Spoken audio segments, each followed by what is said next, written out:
Alors concrètement pour les patients, la télémédecine, je dirais que c'est un choix. C'est le choix aujourd'hui, grâce au numérique, de pouvoir choisir la façon dont on a envie d'être soigné par son médecin. Alors comment? On peut continuer à choisir de prendre sa voiture, de faire 50 km et d'aller voir son médecin. Mais on peut choisir d'être suivi à distance, c'est un choix du soigné, c'est le pacte magique qu'il y a depuis toujours entre le médecin et son patient, de choisir ensemble comment être accompagné dans sa pathologie, comment être soigné. Et aujourd'hui, grâce au numérique, on peut choisir d'être soigné à distance.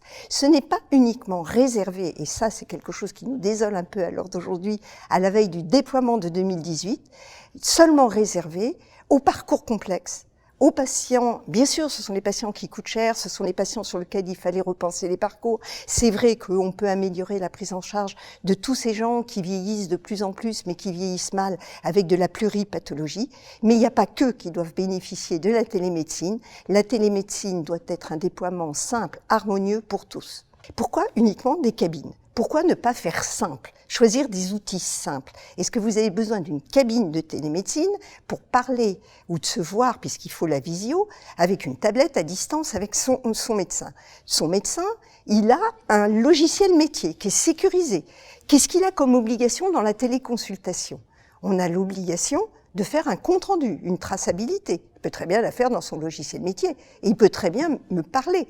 Alors bien sûr, on peut s'organiser. S'il me met un planning numérique dans lequel je peux rentrer, que je peux prendre mon rendez-vous de téléconsultation, et on se branche à 20h le soir. Prenez l'exemple. Moi, je prends toujours cet exemple-là, ayant des enfants.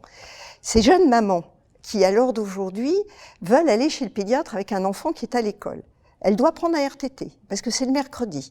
Pourquoi est-ce qu'elle ne choisirait pas de pouvoir et avoir le droit de se connecter à côté de son enfant à 19h si le pédiatre, par exemple, a organisé ses consultations de télémédecine et parler et accompagner son enfant.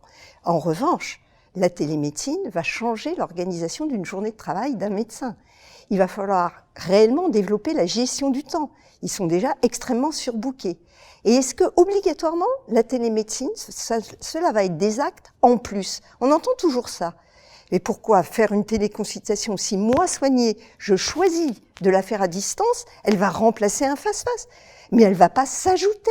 Donc pourquoi obligatoirement penser? Parce qu'on pense toujours parcours complexe. Et là, c'est vrai, les parcours complexes réorganisés coûtent cher.